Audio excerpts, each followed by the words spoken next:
How did you make the journey from thinking like an individual developer to becoming an organizational leader? Yeah, it's a long journey. So there's that and lots of little stops along the way. And I think it happens very naturally in some sense because like you're working in a code base and you develop something and you become the expert in that area.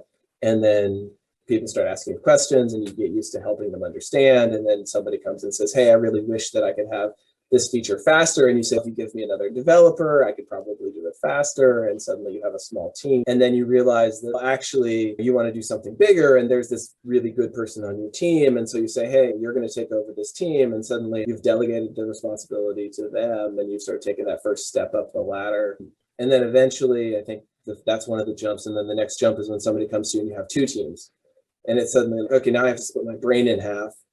And I'm going to have moments when I'm thinking about this team, and I'm going to have moments when I'm thinking about this team. And I would say that phase continues for a while. And then the next phase shift for me, really switching from a team that I had built to a team that I had inherited. And how do you get to know a new team? How do you become a leader of a team that didn't naturally just find you to be the leader? That's that was another kind of organizational challenge. So you have to learn how to establish yourself as a leader as opposed to organically just be the leader. And then I think most recently, the sort of at the 400 or 500, I realized that you have to figure out how to be an at-scale leader, meaning like, how do you maintain, you're so far distant maybe from the experience of someone in one of your teams.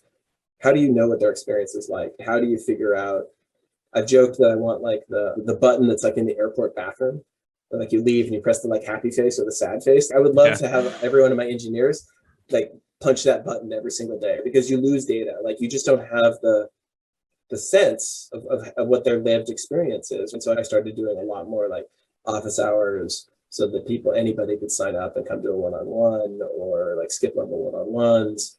A lot more broadcast all hands style stuff where I previously assumed people would just get the message about what's important to me, what the message about what might work, what I want work, how I want to think about work-life balance, how I want to think about these sort of like broader topics. And I realized it wasn't happening. And so I needed to do more like conscious broadcast style stuff. And then especially in the pandemic, I've also been trying to figure out like, how do you get that, like people would bump into me in the elevator and just start talking. And sometimes it's really awkward because you're like, I think I should probably know who you are, but I have no idea who you are. And when we're all in Zoom and everything's a formal meeting, like those interactions have gone away. And so I'm starting to do virtual coffees and some virtual happy hours, that sort of thing, just to give a little bit more of that casual interaction. So that's been the at scale part of it.